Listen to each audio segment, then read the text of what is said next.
بسم اللہ الرحمن الرحیم وبہ نستعین سبحانک لا علم لنا الا ما علمتنا انک انت العلیم الحکیم اعوذ باللہ من الشیطان الرجیم بسم اللہ الرحمن الرحیم اللہ لا الہ الا هو الحی القیوم لا تأخذہ سنۃ ولا نوم لہ ما فی السماوات وما فی الارض من ذا الذی یشفع عندہ الا بإذنہ یعلم ما بین ایدیہم وما خلفہم ولا یحیطون بشیء من علمہ الا بما شاء وسع کرسیہ السماوات والارض ولا یؤودہ حفظہما وهو العلی العظیم۔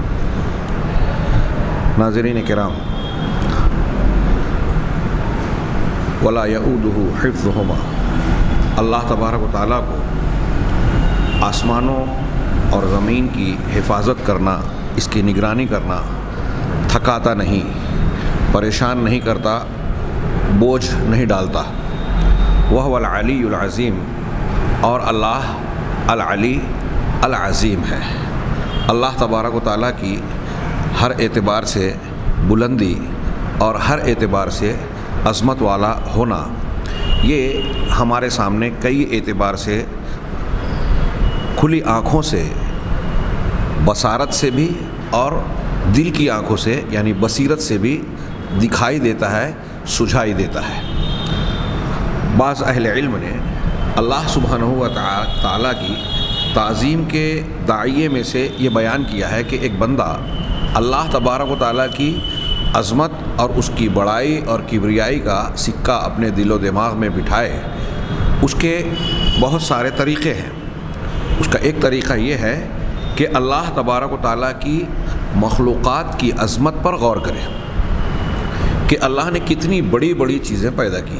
اس سے پہلے کے دروس میں ہم نے پڑھا کہ عرش اور کرسی، ساتوں آسمان، زمین اور بڑی بڑی مخلوقات کو اللہ نے پیدا کیا، تو اس کی مخلوقات اتنی عظیم ہیں، وہ کتنا عظیم ہوگا۔ پھر آفاق اور انفس میں یعنی کائنات کی مختلف چیزوں اور خود ہمارے اپنی ذات کے اندر اللہ تبارک و تعالیٰ کی تو جو دقیق اور پختہ محکم کاریگری ہے، صنعت ہے، وہ بھی اللہ تبارک و تعالیٰ کی عظمت، کبریائی، اس کی قدرت کاملہ اور حکمت بالغہ پر دلالت کرتی ہے۔ اگر آدمی ان چیزوں پر غور کرے تو خود بخود اللہ کی عظمت کا قائل ہوتا چلا جائے گا۔ یہ اللہ تبارک و تعالیٰ کی تعظیم کے دواعی ہیں، اسباب ہیں، عوامل ہیں۔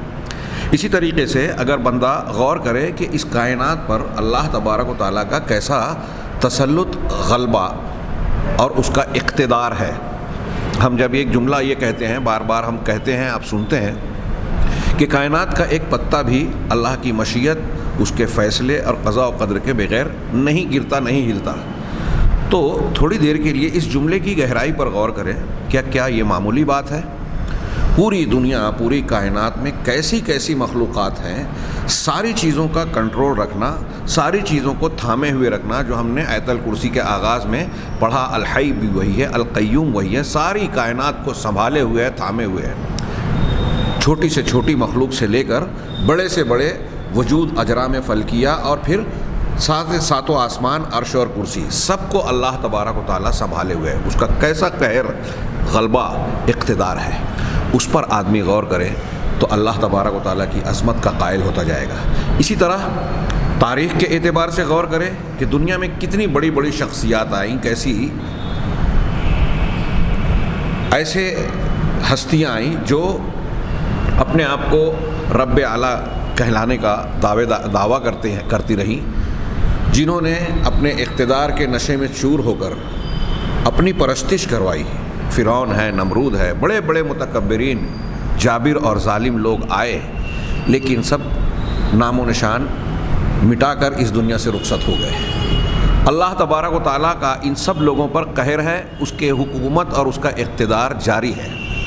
یہ تو ہم اپنی تاریخ میں گرد و پیش میں دیکھتے ہیں کہ بڑے بڑے لوگ آئے اور گزر گئے، کسی کو یہاں دوام نہیں، کسی کو بقا نہیں، کسی کا اقتدار مسلسل نہیں، کسی کا اقتدار کامل نہیں، سب کے سب قدرت کے نظام کے پابند ہیں، تابع دار ہیں، اللہ تبارک و تعالیٰ کے فیصلوں کے تابع ہیں، اس کے ماتحت ہیں۔ کوئی خود مختار یہاں آیا نہ کوئی نظر آتا ہے۔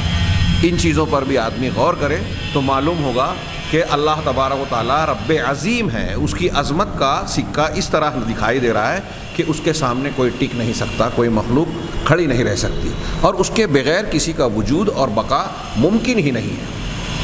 یہ ایک پہلو۔ پھر قرآن و حدیث کے ایسے بہت سارے مضامین ہیں جو اس سے پہلے کے درس میں ہم نے پڑھے ہیں دروس میں۔ مثال کے طور پہ میں اشارہ کروں کہ اللہ تبارک و تعالیٰ جب کسی فیصلے کا ارادہ کرتا ہے، کوئی وحی کرنا چاہتا ہے، تو فرشتوں میں خوف اور دہشت طاری ہو جاتی ہے، آسمان ہلنے لگتا ہے، فرشتے بے ہوش ہو جاتے ہیں۔ سب سے پہلے حضرت جبرائیل علیہ السلام کو ہوش آتا ہے، تب اللہ تعالیٰ اپنی وحی سے ان کو باخبر کرتا ہے۔ پھر فرشتے ہوش میں آنے کے بعد حضرت جبرائیل سے اور پھر ایک دوسرے سے سوال کرتے ہیں کہ ماذا قال ربکم، تمہارے پروردگار نے کیا کہا۔ اور پھر انہی فرشتوں ہی نہیں بلکہ انبیاء کرام علیہ السلام کی حالت کا بھی تذکرہ قرآن و حدیث میں آپ اس طرح پڑھتے ہیں کہ قیامت کے دن نفسی نفسی کا عالم ہوگا انسانوں میں، اور یہاں تک کہ انبیاء بھی کہیں گے، اور فرشتے بھی صف بصف اللہ تبارک و تعالیٰ رحمان کے جناب اور دربار میں کھڑے ہوئے ہوں گے۔ لا یتکلمون، کسی کی یہ مجال نہیں ہوگی کہ کلام کر لے وے، لب کشائی کرے، زبان کھولے، الا من اذن له الرحمن، سوائے اس کے جس کو رحمان اجازت دے۔ یہ اللہ تبارک و تعالیٰ کی عظمت کے نشانات اور اس کی بے مثال اور سب سے بڑھ کر بڑائی کا ثبوت نہیں ہے۔ آدمی ان چیزوں پر جو غور کرتا جائے گا، اس کی مخلوقات پر، اس کے نظام جو کائنات کے اندر چلا رہا ہے، اس کے ذریعے سے فیصلے سے بڑے بڑے متکبرین ظالمین کا، بادشاہوں کا جو انجام ہوا، یہ ساری چیزیں اللہ تبارک و تعالیٰ کی عظمت کو بیان کرتی ہیں۔ اور ایک بندہ جیسے جیسے ان عظمت کے نشانات کو سمجھتا جاتا ہے، اللہ تبارک و تعالیٰ کی بارگاہ میں وہ اپنے آپ کو بندگی کے تمام لوازم کے ساتھ اپنے آپ کو اللہ کے حوالے کرتا جاتا ہے، اس کے سامنے جھکتا جاتا ہے۔ کل کے درس میں، اس سے پہلے کے درس میں ہم نے سنا کہ جتنی بھی عبادات ہیں، ان عبادات کی روح یہی ہے کہ بندہ ان میں اللہ تبارک و تعالیٰ کی تعظیم، اس کی بڑائی، اس کی حمد و ثنا بیان کرے۔ آپ جتنی عبادات دیکھیں، نماز، حج، روزہ، اور دوسرے تمام، ان کی تکمیل پر ان کے درمیان میں کہیں اللہ اکبر مشروع ہے، کہیں دوسرے اذکار مشروع ہیں، اور ہم دیکھتے ہیں کہ نماز میں جب ہم سجدے میں ہوتے ہیں، سب سے زیادہ خشوع اور خضوع کی حالت جو اللہ تبارک و تعالیٰ کو بہت پسند ہے، اور نبی کریم صلی اللہ علیہ وسلم کا فرمان ہے کہ سجدے میں جب بندہ ہوتا ہے تو اس حالت میں اللہ تعالیٰ سے دیگر حالتوں کے مقابلے میں سب سے زیادہ قریب ہوتا ہے۔ لہٰذا وہ حالت اس لائق ہے کہ آپ کی دعا قبول کی جائے، لہٰذا سجدے میں زیادہ سے زیادہ دعا کرو۔ اس سجدے میں جو اذکار بتائے گئے ہیں، صحیح مسلم کی حضرت حذیفہ کی روایت میں جو بتایا گیا کہ اللہ کے نبی صلی اللہ علیہ وسلم سجدے میں کیا کہتے تھے؟ سبحان ربی الاعلیٰ، اور بھی دعائیں اور اذکار ہیں۔ پاک ہے میرا پروردگار، الاعلیٰ جو سب سے بلند ہے۔ ہم نے علی اور اعلیٰ اور متعال کا معنی پڑھا کہ ہر اعتبار سے اللہ تبارک و تعالیٰ کے لیے بلندی ہے، اپنی ذات کے اعتبار سے سب سے اوپر ہے، تمام صفات اور خوبیوں میں سب سے کامل ہے، کوئی اس کی برابری نہیں کر سکتا، اور غلبہ و قہر میں بھی سب پر فائق ہے، قدر و منزلت میں بھی سب سے فائق ہے، یعنی سارا اختیار اسی کا چل رہا ہے۔ تو پروردگار کے سامنے ہم انتہائی تذلل والی کیفیت جو سجدے میں ہوتی ہے اختیار کر کے اس کی انتہائی بلندی کا اقرار کر رہے ہیں، سبحان ربی الاعلیٰ۔ اور رکوع کی جو کیفیت ہوتی ہے، بندہ اللہ کے سامنے جھک رہا ہے، اور جھک کر کیا کہہ رہا ہے؟ کئی اذکار میں سے جو مشہور ذکر ہے سبحان ربی العظیم، سورہ واقعہ میں، سورہ حاقہ میں، اللہ تبارک، سورہ حاقہ کی آخری آیت غالباً، اور سورہ واقعہ میں 2-3 مقامات پر آخر میں بھی ہے فسبح بسم ربک العظیم، پس آپ اپنے رب عظیم، عظمت والے رب کی تسبیح بیان کیجئے، اس کی پاکی بیان کیجئے۔ تو رکوع میں آدمی جھکتا ہے پروردگار کے سامنے اور کہہ رہا ہے سبحان ربی العظیم، پاک ہے میرا عظمت والا پروردگار، پاک ہے میرا عظیم رب۔ تو گویا حالت جو اختیار کر رہے ہیں، ہمارے جسم کی جو کیفیت اور حیت بن رہی ہے رکوع میں اور سجدے میں اللہ کے سامنے جھکنے والی، زبان سے ہم کہہ رہے ہیں سبحان ربی العظیم، سبحان ربی الاعلیٰ، اللہ تبارک و تعالیٰ کی عظمت اور بڑائی کا اقرار کہ وہ پاک ہے، ہم پاک نہیں ہیں، مطلب ہمارے اندر عیب ہے، نقص ہے، خامیاں ہیں ساری مخلوق میں، اللہ تبارک تعالیٰ تمام عیوب نقائص سے پاک ہے، نمبر ایک. اور دوسرا وہ عظیم ہے، وہ اعلیٰ ہے.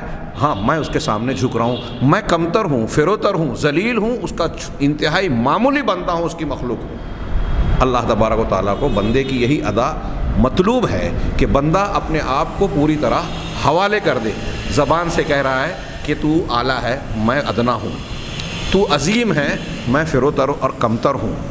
رکوع کی حالت، ہماری جسمانی کیفیت بھی، زبان پہ بھی. اور یہی چیز اگر دل میں بھی ہو کہ بندہ اگر دل سے بھی اللہ تبارک و تعالیٰ کے سامنے رکوع اور سجدہ کرنے لگے تو گویا ظاہر اور باطن یکساں ہوگا، اور بندہ کامل طریقے سے اللہ تبارک و تعالیٰ کو کہ اپنے آپ کو اللہ کے حوالے کر دے گا. یہ سمجھ لیجئے کہ عبادات کی روح ہے، اللہ کو مطلوب ہے تمام بندوں سے. چنانچہ اس حقیقت کو سامنے رکھنے کے بعد آئیے ہم توحید کی دلیل کے طور پر اللہ تعالیٰ کے اس نام کو جو آیت الکرسی کے اخیر میں رب العالمین نے ذکر کیا، وہو العلی العظیم. شیخ عبدالرزاق نے جو اپنا کتابچہ لکھا آیت الکرسی و براہین التوحید، کہ آیت الکرسی اور توحید کی دلائل، تو اس میں اللہ لا الہ الا ہو کے دعوے کے سامنے آگے 12 دلیلیں بطور 12 جملوں کو، 12 چیزوں کو بطور دلیل ذکر کیا ہے کہ یہ ساری کے ساری چیزیں اللہ تبارک و تعالیٰ کی وحدانیت اور اس کی توحید کی دلیل ہے. جس میں سے آخری یہ ہے کہ اللہ تعالیٰ اس لیے صرف اکیلا اور تنہا لائق عبادت ہے کہ وہ عظیم ہے.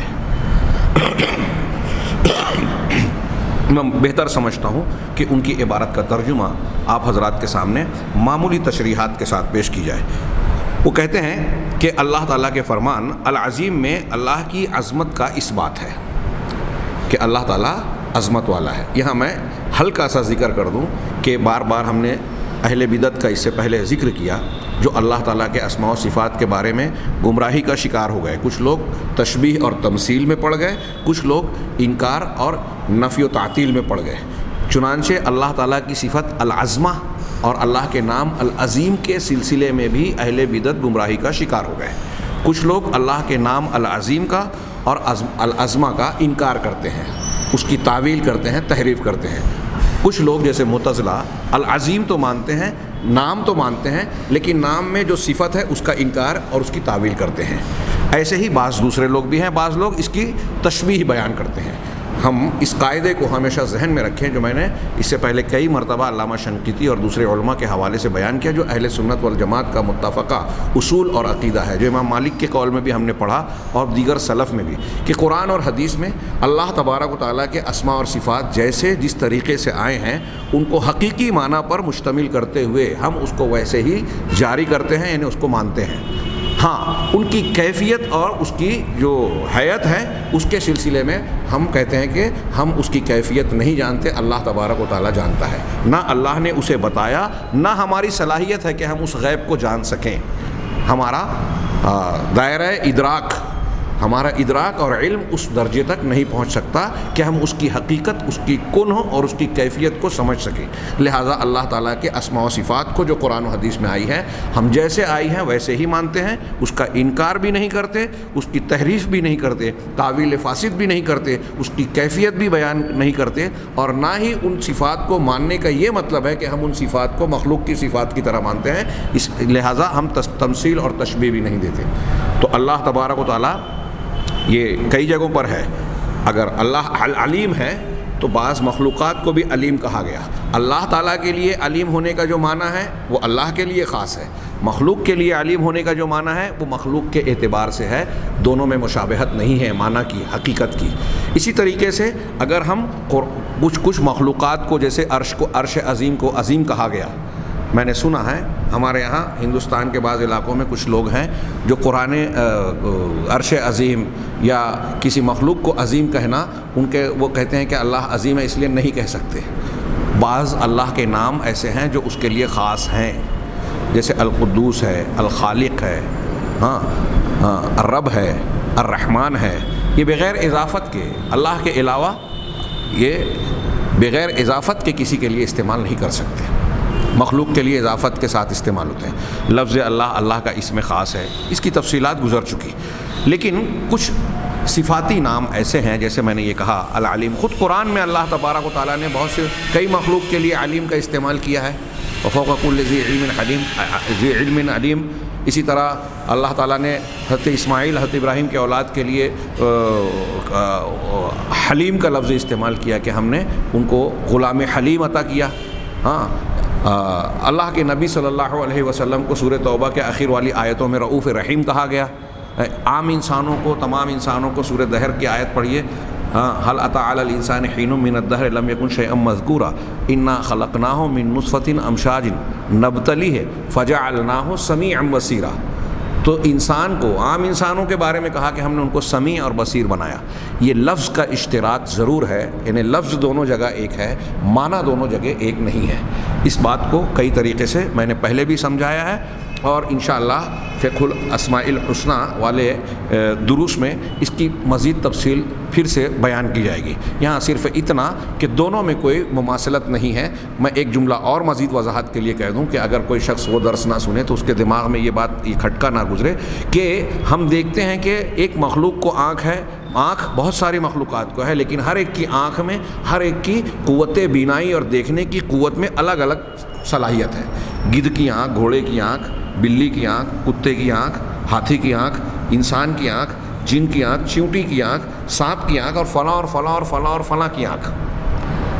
آنکھ لفظ ایک ہے, لیکن اس کا معنی جب میں نے صرف آنکھ کہا تو آپ کے دماغ میں ساری آنکھیں آ سکتی ہیں, لیکن جب میں نے یہ کہہ دیا کہ چمگادڑ کی آنکھ, تو چمگادڑ کی آنکھ کے ساتھ آپ کے ذہن و دماغ میں گدھ کی آنکھ, گھوڑے کی آنکھ, دوسرے جانوروں یا دوسرے حیوانات کی آنکھ کا تصور نہیں آئے گا, ایک طرف اضافت کر دینے کی وجہ سے. ایسے ہی لذتوں میں کیلا بھی میٹھا ہے, آم بھی میٹھا ہے, شکر بھی میٹھی ہوتی ہے, شہد بھی, کھجور بھی, بہت سارے پھل, بہت ساری چیزیں میٹھی ہیں. جب ہم نے میٹھا کہا تو ساری میٹھی چیزیں اس میں آ گئی اس کے عام معنی میں, لیکن جب ہم نے کہا کہ کیلے کی مٹھاس, تو اب یہاں ہر مٹھاس اس میں نہیں آ سکتی, ایک خاص مٹھاس ہو گئی جو لذت کے ذریعے سے ہم سمجھتے اور محسوس کرتے ہیں. تو سمجھانا یہ ہے کہ ہم لذت میں دیکھیے یا کسی ایک صفت میں, مخلوق میں اتنا فرق ہے. آنکھ سب کی ہے, لیکن ہر ایک کی آنکھ کی دیکھنے کی صلاحیت الگ الگ ہے. میٹھا, بہت ساری چیزیں میٹھی ہیں, لیکن ہر ایک کی مٹھاس میں فرق ہے لذت کے ساتھ میں. تو جب مخلوق کی صفات میں اتنا فرق ہے تو خالق اور مخلوق کی صفات میں کتنا فرق ہوگا, کوئی مشابہت نہیں ہے. یہ بات اچھی طرح ذہن نشین رہے. تو اللہ تبارک و تعالیٰ کی صفت عظمت اور اس میں عظیم کو بھی کچھ لوگوں نے تعویل کا, تعطیل کا شکار کیا اور اس کا رد کیا, یا اس کی تحریف و تعویل کی, یا اس کا انکار کیا. ان کا مسلک صحیح نہیں ہے. اہل سنت والجماعت کے عقیدے کے مطابق ہم اس نام کو اور ان صفت کو قرآن و حدیث میں آئی ہے اس لیے مانتے ہیں, اس پر ایمان رکھتے ہیں. ہاں, جو چیزیں عظمت کے نشانات کے طور پہ بیان کیے گئے ہیں ہم اسے سمجھتے ہیں, پڑھتے ہیں, جاننے کی کوشش کرتے ہیں. ہاں, اور جو اس کی کیفیت سے اور معنی اور مطالب کی حقیقت اور کنہ سے تعلق رکھتی ہیں, جس کا ادراک ہم نہیں کر سکتے, ہم اس کو اللہ کے حوالے کرتے ہیں کہ لیس کمثلہ شیء وہو السمیع البصیر ولم یکن لہ کفوا احد هل تعلم لہ سمیع. قرآن کی یہ آیتیں بتاتی ہے کہ اللہ کے جیسا جب کوئی ہے نہیں تو ہم اس کی حقیقت کا ادراک نہیں کر سکتے, اس کی صفات کا, اس کی ذات کا. چنانچہ یہ کہتے ہیں کہ اللہ تبارک و تعالیٰ کے اس نام العظیم میں اللہ کی عظمت کا اثبات ہے, اور یہ کہ کوئی بھی شے اس سے بڑھ کر عظمت والی نہیں ہے. کوئی بھی چیز, کوئی بھی مخلوق اللہ سے بڑھ کر عظمت والی, بڑائی والی نہیں ہے. چنانچہ یہ ایک قطعی حقیقت ہے کہ مخلوق کی شان کتنی بھی بلند اور عظیم ہو جائے تب بھی اس کا مقام اس سے کہیں حقیر و کمتر ہے کہ اس مخلوق کی عظمت کا مقابلہ اس ذات کی عظمت سے کیا جائے جس نے اسے پیدا کیا اور وجود بخشا ہے. کیا مطلب ہے اس جملے کا؟ میں اپنے الفاظ میں اس کو دہراؤں کہ دنیا کی مخلوقات میں سے کوئی بھی مخلوق عظمت و بڑائی کی کسی بھی مقام اور کسی بھی درجے پر پہنچ جائے, وہ اس لائق نہیں ہے کہ اس کا اللہ اور خالق کی عظمت سے مقابلہ کیا جائے. سوال ہی پیدا نہیں ہوتا. ہاں, مخلوق کی شان خالق کے مقابل کہیں زیادہ فروتر, کمتر اور بے حیثیت ہے. کوئی مقابلہ ہی نہیں ہے خالق اور مخلوق میں. حدیث قدسی میں اللہ تعالیٰ کا ارشاد ہے, اس سے پہلے ہم پڑھ چکے ہیں لیکن یہاں اس عبارت میں بھی ہے, دہرا رہا ہوں. الکبریاء ردائی والعظمت ازاری فمن نازعنی والعظمت ازاری فمن نازعنی واحدا منہما قذفتہ فی النار. کہ کبریائی میری چادر ہے, کبریائی یعنی بڑا ہونا, بڑائی میری چادر ہے, اور عظمت میرا ازار. جو کوئی ان دونوں میں سے کسی ایک کے بارے میں مجھ سے جھگڑے گا میں اسے جہنم میں جھونک دوں گا. یہاں انہوں نے مسند احمد کے حوالے سے نقل کی ہے، سنن ابی داؤد اور دوسری کتابوں میں بھی یہ حدیث موجود ہے، اور علامہ البانی رحمہ اللہ نے اسے اپنے سلسلۃ الصحیحہ میں صحیح کہا ہے۔ اللہ تعالیٰ کے اس نام یعنی عظیم سے تعلق رکھنے والی عبودیت و بندگی کی ایک شکل یہ ہے، یعنی اللہ تعالیٰ کو عظیم ماننے کا ایک تقاضا یہ ہے کہ بندہ اپنے رب کی تعظیم کرے، اس کے سامنے ذلت و عاجزی اختیار کرے، اس کی عظیم بارگاہ میں انکساری و نیاز مندی کی تصویر بن جائے، اور خشوع اور خضوع اور عاجزی و انکساری کا معاملہ تنہا اسی کے ساتھ رکھے، خود اس کے سامنے ہر اعتبار سے ظاہراً اور باطناً، جیسے رکوع اور سجدے کی بات ابھی میں نے بیان کی، زبان پہ بھی اللہ کی بڑائی کبریائی، حالت بھی جو ہے جھکنے والی، اور پھر دل میں بھی اللہ تبارک و تعالیٰ کے سامنے اپنے آپ کو کمتر، فروتر اور ذلیل بندہ سمجھنا۔ اور یہ جب کوئی معاملہ پیش آئے معاملات میں تو وہاں بھی بندے کا یہ امتحان ہوتا ہے کہ اللہ تعالیٰ کا حکم ہے اور اس کے خلاف نفس کی خواہش ہے، اللہ کا حکم ہے اس کے خلاف باپ دادا کا رواج اور طریقہ ہے، اللہ تعالیٰ کا حکم ہے اور سماج اور معاشرہ کچھ اور کہہ رہا ہے، اللہ تعالیٰ کی خوشنودی کسی چیز میں ہے اور بڑے صاحب کی، حاکم کی، سیٹھ صاحب کی خوشنودی اس کے خلاف کسی اور چیز میں ہے۔ اب بندہ کس چیز کو اختیار کرتا ہے؟ جس کو بڑا سمجھتا ہے اس کی تعظیم کرے گا، اس کی خوشنودی اور اس کی پسند کی چیز کو اختیار کرے گا۔ جب آپ اللہ تبارک و تعالیٰ کی کسی تعلیم کو چھوڑ کر غیر اللہ کی تعلیم کو اختیار کر رہے ہیں تو اس وقت آپ اس عمل میں یہ کہہ رہے ہیں کہ اس میں اللہ سے بڑا فلاں کو سمجھ رہا ہوں، یہ اللہ کی تعظیم کے منافی ہے۔ تو کہہ رہے ہیں کہ اللہ تبارک و تعالیٰ کی تعظیم کا ایک پہلو یہ ہے کہ بندہ اس کے سامنے سراپا عاجزی اور انکساری اختیار کرے، ظاہراً اور باطناً، اور عجز و انکساری کا معاملہ تنہا اسی کے ساتھ روا رکھے، کسی اور کے ساتھ نہیں، کسی اور کو اس میں شامل و شریک نہ کرے۔ جی ہاں، آگے اب ایک اور بات بیان کرنے جا رہے ہیں، یہ بہت اہم بات ہے میرے نزدیک، اس کو اچھی طرح ذہن نشین رکھیں کہ کچھ لوگ ایسے ہوتے ہیں جو اچھائی کے نام پر برائی میں ملوث ہو جاتے ہیں۔ شیطان ان کو ایسا چکر دیتا ہے، ایسا پھانستا ہے کہ وہ سمجھتے ہیں کہ ہم اچھا کام کر رہے ہیں اور حقیقت میں وہ اچھائی کے خلاف جاتے ہیں۔ اس کی مثال میں اللہ کے نبی صلی اللہ علیہ وسلم کی شخصیت کے متعلق بھی دوں کہ کچھ لوگ نبی کریم صلی اللہ علیہ وسلم کی شان میں گستاخی یوں کرتے ہیں کہ آپ کو آپ کے مقام سے زیادہ اوپر بڑھا دیتے ہیں۔ اللہ کے نبی صلی اللہ علیہ وسلم نے خود یہ کہا ہے کہ میں اس بات کو پسند نہیں، لا احب ان ترفعونی فوق منزلتی الذی انزلنی اللہ او کما قال، کہ میں اس بات کو پسند نہیں کرتا کہ مجھے تم اس مقام اور مرتبے سے اونچا اٹھا دو جس پر اللہ تبارک و تعالیٰ نے مجھے فائز کیا ہے۔ جو مقام اور مرتبہ مجھے دیا ہے پوری کائنات میں، مخلوقات میں، نبی کریم صلی اللہ علیہ وسلم کا درجہ سب سے اونچا، آپ سید المرسلین ہیں، خاتم النبیین ہیں، رحمت للعالمین ہیں، سب کچھ ہونے کے باوجود آپ اللہ کے بندے ہیں۔ ہم گواہی دیتے ہیں اشہد ان محمدً عبدہ و رسولہ، کہ میں گواہی دیتا ہوں محمد اللہ کے بندے اور اس کے رسول ہیں۔ لیکن کچھ لوگ اللہ کے رسول کی عزت، آپ کی تعظیم اور توقیر کا معنی یہ سمجھتے ہیں کہ اب آپ کو بندگی کے دائرے سے نکال کر معبود کے دائرے میں پہنچا دے رہے ہیں، اللہ سے ملا دے رہے ہیں۔ وہی جو مستوی عرش خدا بن کر اتر پڑا ہے مدینے میں مصطفیٰ بن کر، نعوذ باللہ من ذالک۔ اللہ تبارک و تعالیٰ کے نور سے آپ کا نور نکلا ہے، نور مجسم ہے۔ حدیث بنا لی، جھوٹی حدیث، کہ سب سے پہلے میرے نور کو پیدا کیا۔ جھوٹی حدیث بنا لی صوفیوں نے اور دوسرے لوگوں نے کہ اگر آپ نہ ہوتے تو میں افلاک کو پیدا نہ کرتا۔ حدیث بنا لی کہ اگر محمد صلی اللہ علیہ وسلم نہ ہوتے تو میں تجھے بھی نہ پیدا کیا ہوتا، حضرت آدم سے کہا جو اس سے پہلے ہم پڑھ چکے ہیں وسیلے کے باب میں۔ یہ ساری باتیں اللہ کے رسول صلی اللہ علیہ وسلم کے تعظیم کے راستے سے ہوئی کہ آپ کی عزت ہم کر رہے ہیں۔ ایسے ہی جیسے عیسائیوں نے جب حضرت عیسیٰ علیہ السلام کو مانا، پہلے نہیں مانا تو سولی دینے کی کوشش کی یہودیوں نے، اور جب ایمان لائے تو اللہ کا بیٹا بنا دیا۔ اب وہ حضرت عیسیٰ علیہ السلام کی تعظیم کس چیز میں سمجھ رہے ہیں کہ آپ کو بیٹا بنا دیا جائے۔ یہی بات اللہ تبارک و تعالیٰ کے جناب میں انہوں نے جب اختیار کی تو شیطان نے کیا کیا؟ اللہ کی تعظیم کے نام پر ایسی چیزوں میں ملوث کیا جو حقیقت میں اللہ کی شان میں گستاخی ہے، اللہ کی عظمت و کبریائی کے منافی اور اس کے خلاف بات ہے۔ اس کو کہہ دیا کہ یہ اللہ تعالیٰ کی بڑائی کا تقاضا ہے۔ یہ بات آگے شیخ رحمہ اللہ نے بیان فرمائی اور بڑے پیارے انداز میں بیان کی. کہا جی ہاں، شیطان نے کچھ لوگوں کو ایسی پٹی پڑھائی اور جال میں پھانسا کہ انہوں نے اس حقیقت کو بالکل الٹ دیا.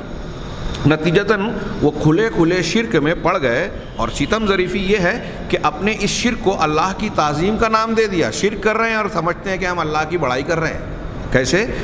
ہاں، چنانچہ وہ کہتے ہیں کہ اللہ کی عظمت و شان اس سے کہیں برتر و بالا ہے کہ بغیر واسطوں اور وسیلوں اور معبودوں کے اس کی قربت طلب کی جائے.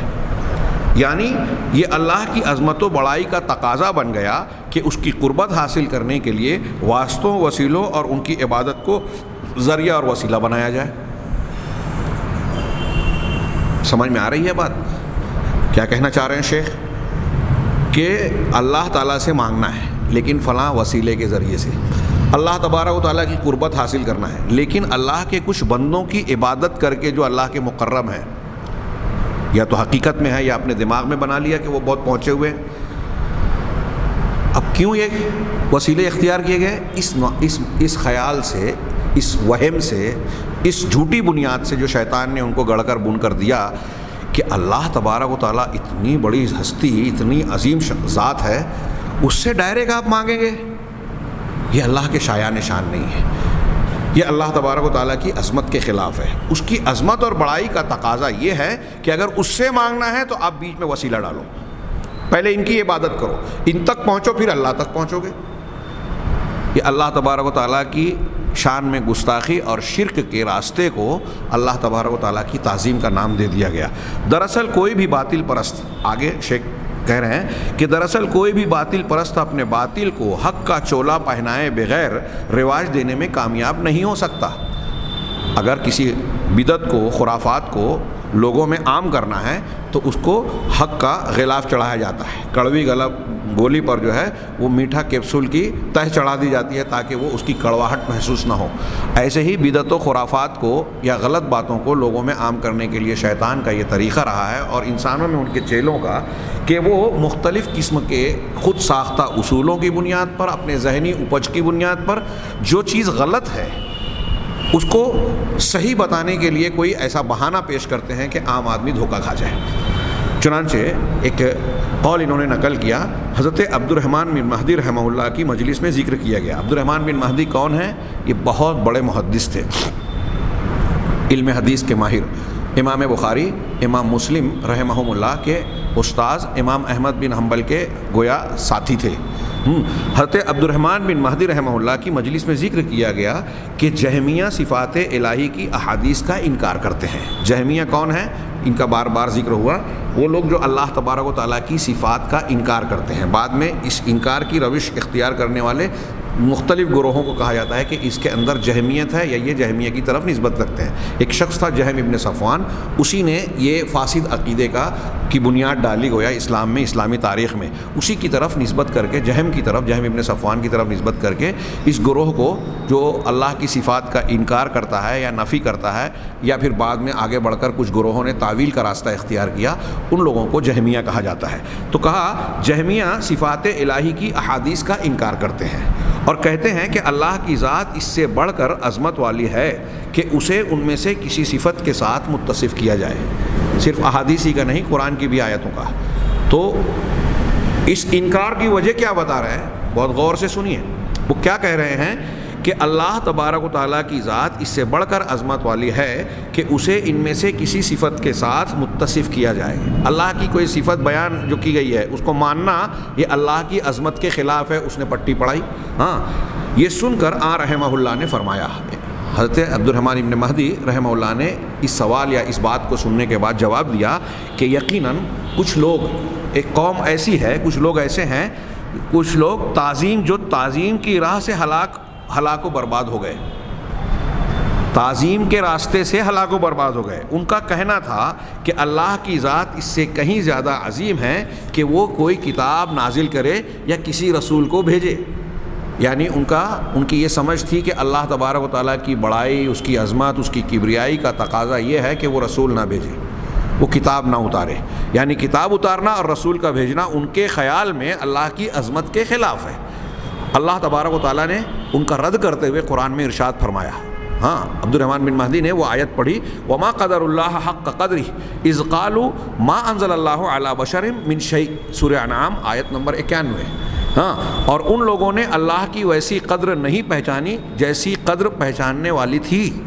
جس طرح اس کی قدر و منزلت کو پہچاننا تھا ویسا انہوں نے نہیں پہچانا، جبکہ یوں کہہ دیا کہ اللہ نے کسی انسان پر، کسی بشر پر کوئی چیز نازل نہیں کی. وہ کیا کہہ رہے ہیں کہ اللہ نے کسی بھی انسان پر کوئی چیز نازل نہیں کی. کیوں؟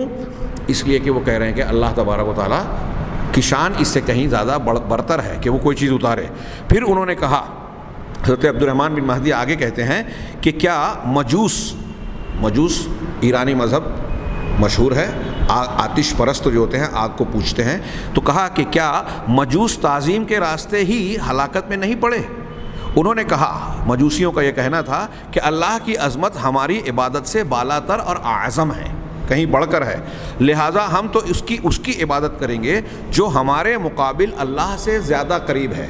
ہم اللہ سے دور ہیں، ہم اس کی عبادت کریں گے جو اللہ سے قریب ہے، تو اس کی عبادت کریں گے تو اس واسطے سے ہم اللہ کے قریب ہو جائیں گے. چنانچہ انہوں نے سورج کی عبادت کی اور اسی کو سجدہ کرنے لگے. سورج ان کے نزدیک، وہ لوگ کہتے تھے کہ روشنی جو ہے الہ ہے، نیکی کا، اچھائی کا، خیر کا معبود یزداں ہے، روشنی ہے، اجالا ہے، نور ہے. اور برائی کا خالق یا برائی کا معبود جو ہے وہ ظلمت ہے، تاریکی، اندھیرا. اور روشنی کے مظاہر میں سے ہمارے اس وقت کے مشاہدے کے اعتبار سے انسانوں کے سامنے سب سے بڑا مظہر سورج تھا، اس لیے سورج کو سب سے بڑا دیوتا مانا. تو کہا کہ یہ سورج دیوتا یا سورج کا معبود جو ہے یہ اللہ سے سب سے زیادہ قریب ہے، اس لیے ہم اس کی عبادت کریں گے، یہ ہم کو اللہ سے قریب کرے گا. ایسے لوگوں کے بارے میں اللہ تعالیٰ نے یہ ارشاد نازل فرمایا کہ والذین اتخذوا من دونہ اولیاء ما نعبدہم الا لیقربونا الی اللہ زلفیٰ.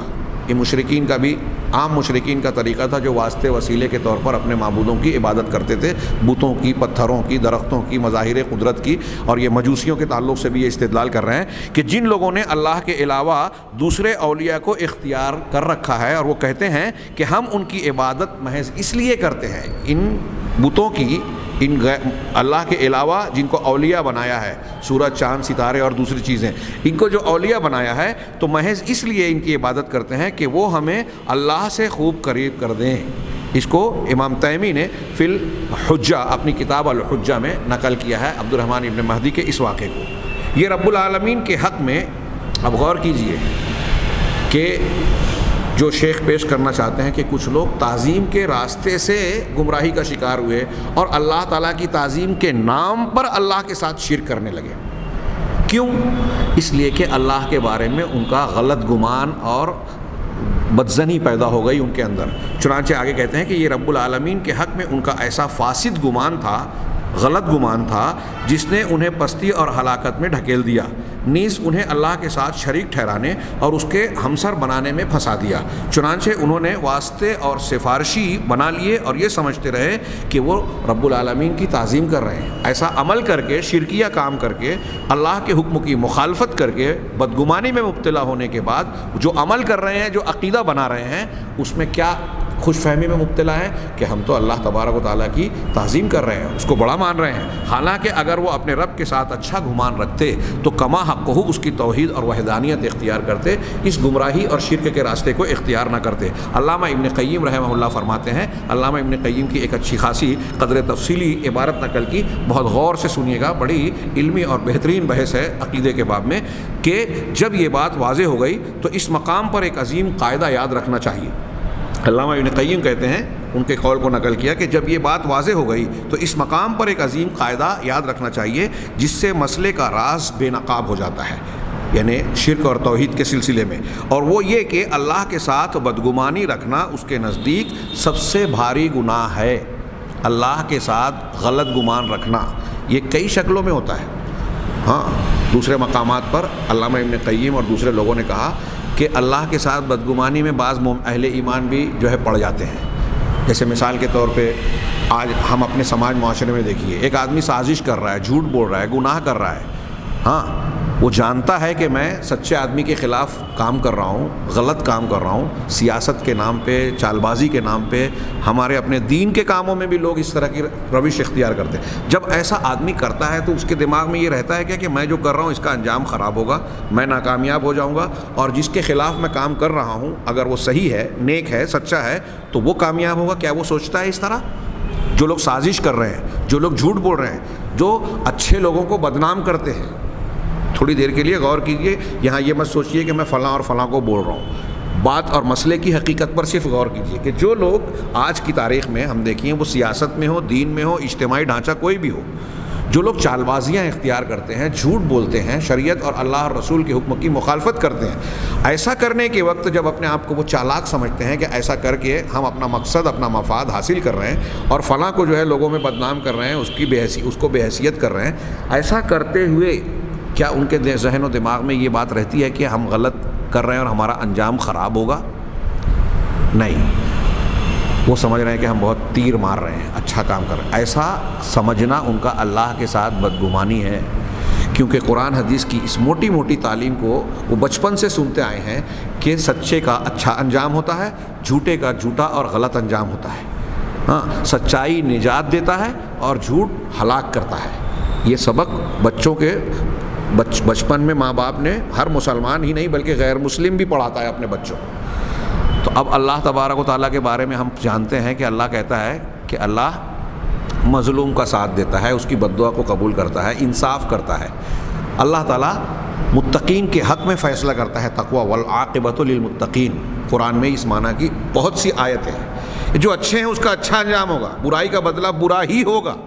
اب اگر کوئی برائی کرتا ہوا یہ سمجھ رہا ہے کہ میں کامیاب ہو جاؤں گا تو وہ اللہ سے بدگمانی کا شکار ہے، اللہ کے ساتھ برا گمان کر رہا ہے کہ میں غلط کر رہا ہوں پھر بھی میرا انجام اچھا ہوگا، اللہ تعالیٰ آپ کو اچھا فیصلہ اچھا دے گا۔ یعنی آپ بوئیں گے جو ہے کانٹا اور آپ کاٹیں گے جو ہے پھول اور پھل، ناممکن بات ہے۔ یہ آپ کی اللہ کے ساتھ بدگمانی ہے۔ اب یہ عقیدے کے باب میں علامہ ابن قیم کہہ رہے ہیں کہ جو لوگ شرک کرتے ہیں نا، واسطے اور وسیلے اختیار کرتے ہیں، دراصل وہ اللہ تبارک و تعالیٰ کے ساتھ بدگمانی کا شکار ہے۔ کئی طریقے سے ہو سکتا ہے، یہاں جیسے کہ جس پہلو کو یہاں پیش کر رہے ہیں آپ اس طرح سوچئے کہ ایک آدمی کو اولاد نہیں ہو رہی ہے، سالوں گزر گئے، بچے کی ولادت نہیں ہوئی، اب وہ بچے کی پیدائش کے لیے کسی مزار پہ کسی بابا اور کسی پیر کے پاس جاتا ہے، یہ سوچ کر کہ مجھ کو میں نے علاج معالجہ بھی کر لیا، اللہ سے دعائیں بھی کر لی، نہیں مل رہا ہے۔ اب فلاں بزرگ اور بابا کے بارے میں یہ کہا جاتا ہے کہ جو وہاں جاتا ہے اور ایسا ایسا عمل کرتا ہے، ان کی منت اور فلاں اعمال کے ذریعے سے ان کی قربت حاصل کرتا ہے، اس کو اولاد مل جاتی ہے۔ اب یہ وہاں اس عقیدے اور مقصد کے ساتھ گیا تو وہ کیا کہنا چاہ رہا ہے؟ اللہ کے ساتھ بدگمانی کا شکار ہے کہ اللہ مجھے اولاد نہیں دے رہا ہے، بابا کے ذریعے سے حاصل کر لوں گا، یہ دلوا دیں گے۔ مطلب اللہ تبارک و تعالیٰ کی جو مرضی نہیں ہے، جو اللہ نہیں کرنا چاہتا، بابا اس فیصلے کو بدل دیں گے، تو پھر اللہ تعالیٰ فعال لما یرید، جو وہ چاہتا ہے وہ کرتا ہے۔ آپ نے کہاں مانا اللہ کو؟ آپ بدگمانی کے شکار ہیں کہ اللہ اپنے فیصلے میں اکیلا نہیں ہے، بابا اس کے اللہ کے فیصلے کو بدل سکتے ہیں جس کی مزار پہ آپ جا رہے ہیں، کہ اللہ نہیں دینا چاہ رہا یہ دلوا دیں گے۔ اللہ تبارک و تعالیٰ محتاج ہے۔ ہاں، غزوہ احد میں جب مسلمان شہید ہوئے، فتح حاصل ہونے کے بعد پیچھے سے مشرکین کے دستے نے حملہ کیا، جب مسلمان جو ہے کچھ دستے سے درے سے ہٹ گئے، واقعہ آپ جانتے ہیں کہ 50 لوگوں کو مقرر کیا تھا، 40 لوگ وہاں سے ہٹ گئے، 10 لوگ باقی رہے، اور اس کے بعد وہ مال غنیمت سمیٹنے میں لگے رہے۔ پیچھے سے خالد بن ولید جو اس وقت مسلمان نہیں ہوئے تھے، ان کے دستے نے حملہ کیا، نبی کریم صلی اللہ علیہ وسلم مسلمانوں کے گروہ سے کٹ گئے، آپ کے ارد گرد صرف 9 صحابہ تھے، اور اس میں سے بھی 7 انصاری، 2 مہاجر، وہ بھی شہید ہو گئے انصاری۔ اور جب یہ واقعہ ہوا 70 صحابہ شہید ہو گئے، رسول اللہ صلی اللہ علیہ وسلم زخمی ہو گئے، آپ کی خود کی کڑیاں آپ کے رخسار مبارک میں دھنس گئی، آپ کے گھٹنے زخم آلود ہو گئے۔ یہ ساری جب باتیں ہوئی تو مشرکین منافقین نے کیا کہا مدینہ میں کہ اگر ہماری بات مان لیتے تو یہ لوگ قتل نہیں ہوتے جو قتل ہو گئے۔ اللہ تبارک و تعالیٰ نے ان کا رد کرتے ہوئے کہا کہ یہ اللہ کے ساتھ بدگمانی کر رہے ہیں، یعنی کہنا یہ چاہ رہے ہیں کہ اللہ کے رسول صلی اللہ علیہ وسلم نے جو وعدہ کیا ہے وہ وعدہ نہیں پورا ہوگا، اللہ تعالیٰ نے جو وعدہ کیا ہے کہ مومنوں کی مدد کرے گا، اللہ مدد نہیں کرے گا۔ یہ ان کی بدگمانی ہے، یہ منافقین کا عقیدہ ہے۔ ہاں، اور جہاں تک موت کا سوال ہے تو تم اگر اس بات میں سچے ہو کہ تمہاری بات مان کر آدمی جان بچا سکتا ہے تو اپنے گھروں میں بیٹھ کر اپنے آپ کو موت سے بچا کے بتاؤ. جس کی موت کا وقت اللہ کے یہاں مقرر جب آئے گا تو وہ کتنے مضبوط قلعے میں ہو، موت اس تک پہنچنے میں کوئی رکاوٹ محسوس نہیں کرے گی یا کوئی رکاوٹ نہیں ہوگی. چنانچہ یہ ایسے میں نے کچھ اشارے کیا اللہ کے ساتھ بدگمانی کی مختلف شکلیں.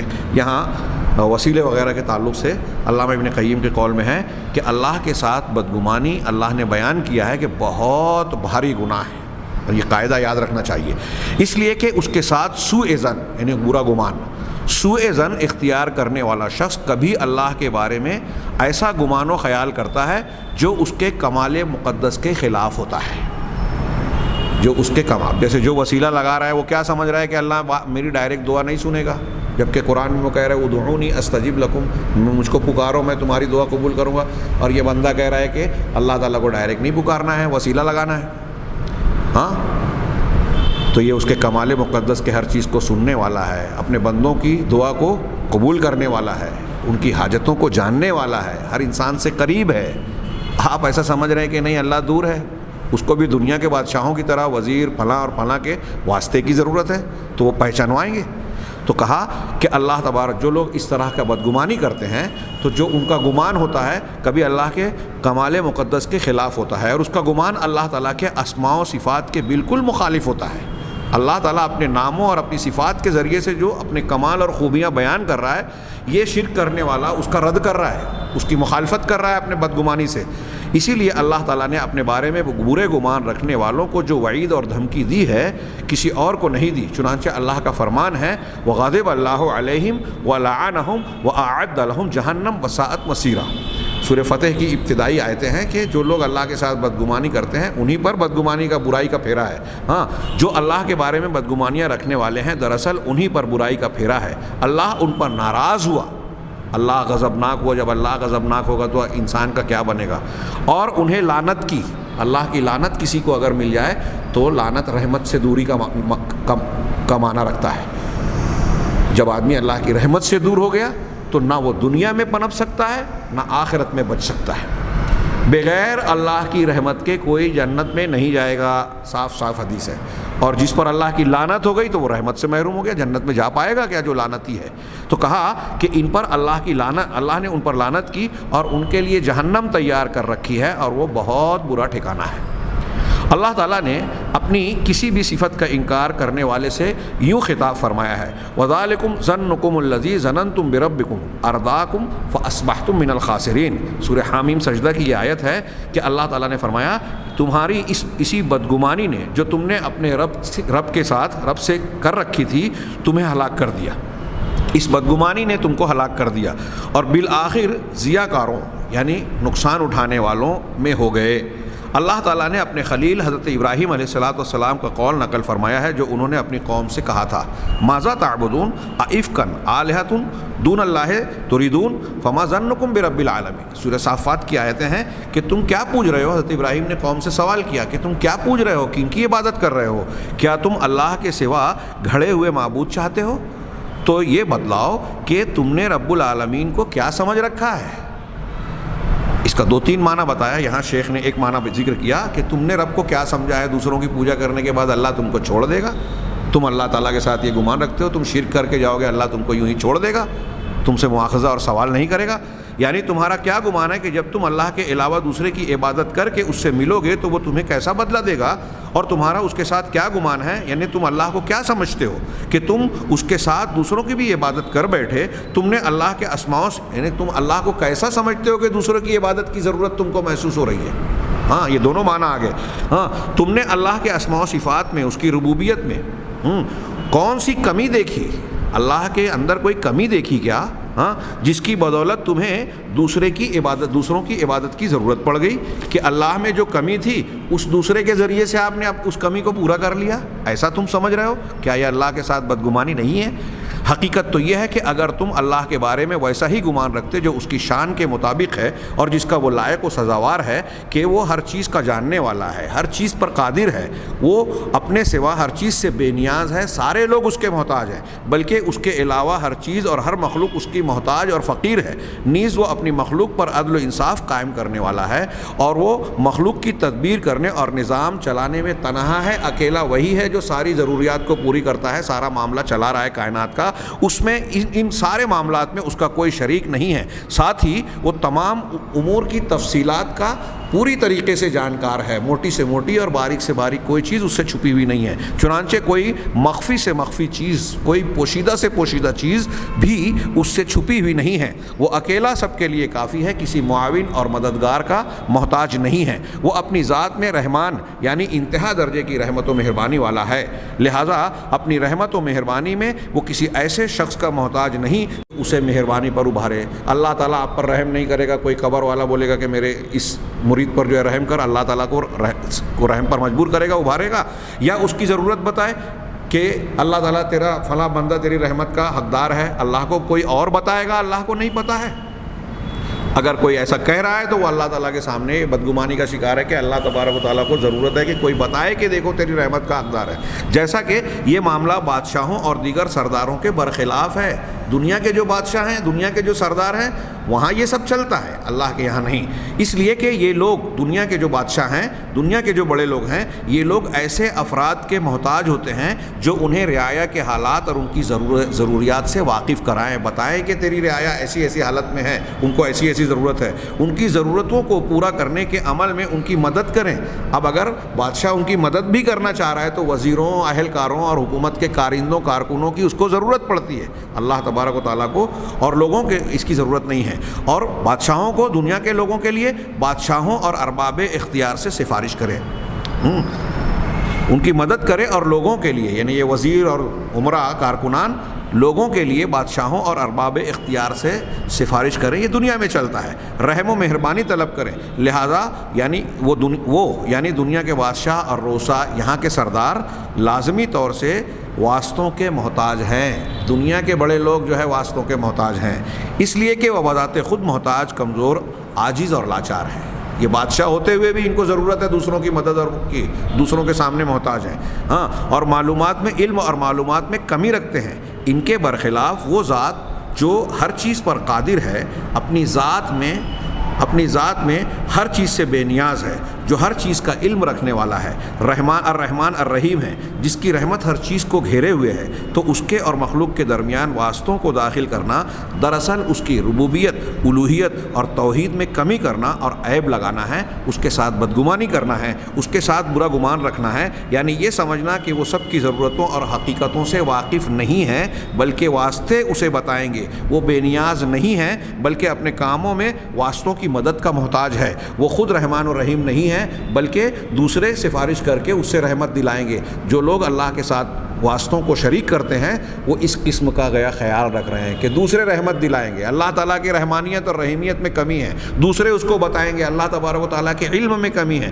دوسرے اس کی قدرت اور اس کے معاملات کو ابھاریں گے، اللہ تبارک و تعالیٰ کے یہاں کمی ہے۔ اس قسم کی بدگمانیاں پیدا ہوتی ہے، تب بندہ اس قسم کا شرک کر رہا ہے، واسطے اور وسیلے اختیار کر رہا ہے، لہٰذا ناممکن ہے کہ وہ اپنے بندے کے لیے اس چیز یعنی واسطے اور وسیلے اختیار کرنے کو مشروع کرے اور اس کا حکم دے۔ اللہ نے اس کا حکم نہیں دیا اور اللہ تعالیٰ اس کا حکم دے بھی نہیں سکتا، اس لیے کہ دنیا کے بادشاہوں اور سرداروں کی طرح اللہ حاجت مند نہیں ہے، عقل اور فطرت بھی اسے جائز نہیں مان سکتی، بلکہ سلیم اور صحیح عقلوں میں یہ بات پوری طرح جمی ہوئی ہے کہ اللہ کے جناب میں واسطوں کی قباحت اور خرابی تمام قباحتوں اور خرابیوں سے بڑھ کر ہے۔ یہ وسیلہ اور واسطہ اختیار کرنا اللہ کی شان کے خلاف ہے، لیکن ہمارے ہاں ایک بہت ساری بڑی قوم ایسی ہے جو اس کو اللہ کی تعظیم کا حصہ سمجھ رہی ہے، الٹا شیطان نے الٹ دیا، جو اللہ کی شان میں گستاخی ہے اس کو اللہ تعالیٰ کا احترام، ادب اور تعظیم بنا دیا گیا۔ اس سے واضح ہوتا ہے کہ عابد اپنے معبود کی تعظیم کرتا ہے، اس کی بندگی اختیار کرتا ہے اور اس کے سامنے عاجزی و انکساری، ذلت و نیاز اختیار کرتا ہے، جبکہ رب تعالیٰ ہی ہے جو کمال تعظیم و بزرگی کا، الوہیت کا اور عاجزی و انکساری کا تنہا مستحق ہے، یہ اس کا خالص حق ہے۔ اللہ تبارک و تعالیٰ کے عظیم ہونے سے کی وجہ سے، کبیر ہونے کی وجہ سے اس کا خالص حق ہے کہ یہ سارے معاملات اس کے ساتھ ہوں۔ لہذا بدترین اور پرلے درجے کا گھناؤنا ظلم یہ ہے کہ اس کا حق دوسرے کو دیا جائے اور اس کے حق میں اس کے اور بندے کے درمیان شریک کیا جائے۔ بالخصوص اس وقت یہ قباحت اور زیادہ گھناؤنی اور سنگین ہو جاتی ہے جب اللہ کے حق میں اسے شریک ٹھہرایا جائے جو خود اللہ کا بندہ، غلام اور مملوک ہے، یعنی مملوک مالک کا، غلام کو آقا کا ساجدہار اور اس کے برابر کر دیا جاتا ہے، جیسا کہ اللہ تعالیٰ کا ارشاد ہے۔ قرآن مجید کی آیت ہے، بڑی پیاری سورہ روم میں اللہ تعالیٰ نے مثال دے کر شرک کا رد کرتے ہوئے کہا، ضرب لکم مثلا من انفسکم هل لکم مما ملکت ایمانکم من شرکاء فیما رزقناکم فانتم فیہ سواء تخافونہم کخیفتکم انفسکم کذالک نفصل الآیات لقوم یعقلون۔ ترجمہ ہے کہ اللہ تعالیٰ نے تمہارے لیے ایک مثال خود تمہاری ہی بیان فرمائی ہے، تمہارے نفسوں کے ساتھ بیان کی ہے۔ جو کچھ ہم نے تمہیں دے رکھا ہے اس میں تمہارے غلاموں میں سے بھی کوئی تمہارا شریک ہے، یعنی آپ کی پراپرٹی ہے، آپ کی ملکیت ہے، آپ کا کوئی غلام اور نوکر ہے، اس پراپرٹی میں آپ کا حصے دار یا حقدار ہوتا ہے کیا، شریک ہوتا ہے کیا، کہ تم اور وہ اس میں برابر درجے کے ہو، کہ تم کو جتنا حصہ مل رہا ہے تمہارے غلام یا نوکر کو بھی اتنا ہی ملے گا، ایسا تم سمجھتے ہو کیا؟ اور تم ان کا ایسا خطرہ رکھتے ہو جیسا خود اپنوں کا، کہ میرا بھائی ہے تو وہ بھی میرے حصے میں شریک ہوگا۔ غلاموں اور نوکروں کے بارے میں بھی تم کو ایسا ڈر ہوتا ہے کیا؟ ہم غور کیجیے، ایسے یہ اللہ تعالیٰ مالک ہے پوری کائنات کا اور ساری مخلوق اس کی غلام ہے، تو اب اللہ تبارک و تعالیٰ کے حق میں اس کے اللہ کے برابر شریک ماننے کا مطلب ایسا ہی ہے کہ آپ آقا کو غلام کا حقدار کا شریک کار مان رہے ہیں۔ اسی اللہ تعالیٰ کہہ رہا ہے کہ ہم عقل رکھنے والوں کے لیے اسی طرح کھول کر آیتیں بیان کر دیتے ہیں، یعنی جب تم میں کا ایک فرد اپنے مملوک کو اپنی حاصل روزی میں شریک کرنا پسند نہیں کرتا، اپنے آپ کو اس سے کہیں بلند و بالا سمجھتا ہے، تو پھر تم میرے ہی بندوں کو ایسے معاملے میں میرا شریک کیسے بناتے ہو جس میں میں منفرد ہوں؟ یعنی اللہ تعالیٰ کہہ رہا ہے میں جہاں اکیلا ہوں، جو میرا حق ہے اس میں تم میرے ہی مخلوق کو، میرے ہی مملوک کو میرا شریک ٹھہرا رہے ہو۔ وہ معاملہ یعنی الوہیت و معبودیت ہے جو میرے علاوہ کے لیے لائق و زیبا نہیں، اللہ کے علاوہ کسی کے لیے لائق و زیبا نہیں اور میرے سوا کسی کے لیے درست نہیں۔ لہٰذا یہ تھوڑی سی دو پیراگراف اور ہیں، میں چاہتا ہوں کہ یہ بحث مکمل ہو جائے کہ لہٰذا جو کوئی اس خیال و گمان میں مبتلا ہے تو اس نے میرے مقام و مرتبے کے مطابق میری عزت نہیں کی، نہ ہی میرے حق کے تعظیم کے مطابق میری تعظیم کی، اور نہ ہی مجھے اس چیز میں اکیلا اور منفرد جانا جس میں میں اپنی تمام مخلوق سے الگ تنہا منفرد ہوں۔ غرض جس کسی نے اللہ کے ساتھ غیر کی عبادت کی اس نے اللہ کی ویسی قدر نہیں پہچانی، ویسی قدر نہیں کی جیسی کہ اللہ کی قدر و منزلت جاننی پہچاننی چاہیے، کی جانی چاہیے۔ جیسا کہ اللہ تعالیٰ نے ارشاد فرمایا، یا ایھا الناس ضرب مثل فاستمعوا له ان الذين تدعون من دون الله لن يخلقوا ذبابا ولو اجتمعوا له وان يسلبهم الذباب شيئا لا يستنقذوه منه ضعف الطالب والمطلوب ما قدر الله حق قدره ان الله لقوي عزيز۔ پوری مثال سننے کے بعد آخری جملے میں جو یہ بات بیان کرنا چاہتے ہیں وہ محل استشہاد ہے۔ ترجمہ سنیے، سورہ حج کی مشہور آیت ہے کہ اے لوگو ایک مثال سنائی جاتی ہے، غور سے سنو۔ اللہ کے سوا جن خود ساختہ معبودوں کو تم پکارتے ہو، خود ساختہ تشریحاً ہے، جن معبودوں کو تم پکارتے ہو انہوں نے ایک مکھی تک پیدا نہیں کی۔ اگر تمہارے یہ سارے معبود مل کر زور لگائیں جب بھی پیدا نہ کر سکیں، اور پھر اتنا ہی نہیں بلکہ اگر ایک مکھی ان سے کچھ چھین لے جائے تو ان میں قدرت نہیں کہ اس سے چھڑا لیں۔ کوئی چڑھاوا چڑھایا گیا ہے، ان کی کوئی چیز چھین لے، مکھی اڑا کر لے کے چلی جائے، تو ان کے اندر اتنی بھی طاقت نہیں کہ مکھی جو لے جا رہی ہے اس سے واپس لے لے، بچا لے۔ تو دیکھو طلبگار بھی یہاں درماندہ ہوا اور مطلوب بھی درماندہ، یعنی جو پوجا کر رہا ہے، پرستش کر رہا ہے وہ بھی عاجز ہے، اور جن کی عبادت کی جا رہی ہے، جن سے مانگا جا رہا ہے وہ بھی عاجز اور کمزور ہے، وہ بھی کچھ نہیں کر سکتے۔ اللہ کے مقام کی جو عزت تھی یہ نہ کر سکے۔ آگے اللہ نے کہا کہ یہ مثال دی گئی ہے کہ جن معبودوں کو پوجا جا رہا ہے وہ مکھی بھی پیدا نہیں کر سکتے۔ مکھی اگر کوئی چیز لے جا رہی ہے اس کو بچا نہیں سکتے، تو پھر کس بوتے پر ان کو مان رہے ہو، ان کو پوج رہے ہو؟ کیا نفع اور نقصان تم کو پہنچا سکتے ہیں، چھین سکتے ہیں؟ حقیقت تو یہ ہے کہ تم نے آگے اللہ نے کہا کہ ان لوگوں نے اللہ کے مقام کی جو عزت تھی یہ نہ کر سکے، اس کی قدر کو پہچان نہیں سکے، اس کے مقام اور اس کی عظمت کو جان نہیں سکے۔ اللہ کی عظمت اور قدر کو پہچان جائیں، اس کی عزت اور حیثیت کو جان جائیں تو کسی کو اللہ تبارک و تعالیٰ کا شریک نہ ٹھہرائیں۔ وہ تو سر تاثر قوت ہے، سب پر غالب ہے، اللہ کی شان یہ ہے۔ ہاں، یہ ترجمہ مولانا ابوالکلام آزاد کا ہے آیت کا۔ لہٰذا جس نے اللہ کے ساتھ ایسے دوسرے کی عبادت کی تو اس نے اللہ کے مرتبے کی کما حق ہو قدر و منزلت نہیں کی۔ اللہ کے سوا کسی کی بھی کسی نے عبادت کی تو اس نے اللہ کی قدر کو نہیں پہچانا، اللہ کے ساتھ بدگمانی کی، اللہ کی عظمت اور اس کی تعظیم کی مخالفت کی، جبکہ وہ غیر ایسا ہے کہ انتہائی ناتواں اور حقیر جاندار کو بھی پیدا کرنے کی قدرت نہیں رکھتا، اور اگر اس پر رکھی ہوئی کوئی چیز مکھی لے بھاگے تو وہ اسے چھڑا لینے کی بھی استطاعت نہیں رکھتا۔ اللہ تعالیٰ نے یہ بھی فرمایا ہے کہ وما قدر اللہ حق قدرہ والارض جميعا قبضته یوم القیامہ والسماوات مطویات بیمینہ سبحانہ وتعالی عما یشرکون۔ یہ آیت اس سے پہلے بھی سورہ زمر کی گزر چکی کہ اور ان لوگوں نے اللہ کی جیسی قدر کرنی چاہیے تھی نہیں کی۔ ساری زمین قیامت کے دن اس کی مٹھی میں ہوگی اور تمام آسمان اس کے داہنے ہاتھ میں لپٹے ہوئے ہوں گے۔ وہ پاک اور برتر ہے ہر اس چیز سے جسے لوگ اس کا شریک بنائیں۔ یہ اللہ تعالیٰ کی تعظیم اور العظیم کے معنی کی تشریح میں یہ باتیں آپ غور کیجئے تو مختلف پہلوؤں سے یہ بات صاف ہو رہی ہے ان آیتوں اور دلیلوں کی روشنی میں کہ اللہ تبارک و تعالیٰ کی شان، اس کی عظمت کتنی بلند و بالا ہے، اس کا انسان تصور نہیں کر سکتا، اور اس کو سمجھنے کے بعد یہ بھی تصور نہیں کیا جا سکتا کہ اللہ کا کوئی ادنا سا بھی حق اس کی مخلوق اور اس کے غلاموں کو دیا جائے۔ ہاں، اب جس ذات کی ایسی شان و عظمت ہے، اس کے مقام و مرتبے کی کھلی ناقدری ہے کہ اس کی عبادت میں اس کے ساتھ کسی کو ایسے کو شریک کیا جائے جس کا اس شان و عظمت میں قطعی طور پر کچھ بھی حصہ نہیں ہے۔ کوئی بھی اللہ کی طرح نہیں ہے، اللہ کی شان کی طرح کسی کی شان نہیں ہے، بلکہ وہ خود انتہائی عاجز اور سب سے زیادہ درماندہ چیز ہے۔ غرض کامل قوت والی غالب ذات کی قدر اس شخص نے نہیں کی جس نے اس کے ساتھ ضعیف و حقیر کو شریک بنا لیا۔ یہ علامہ ابن قیم کی عبارت یہاں الجواب الکافی سے نقل کرنے والی کی گئی ہے، یہ یہاں اختتام پذیر ہوئی۔ حاضرین کرام، یہ اللہ تبارک و تعالیٰ کے نام العظیم اور اس کی صفت العظمہ کا معنی، مفہوم اور اس کے کچھ تقاضوں کا تذکرہ تھا۔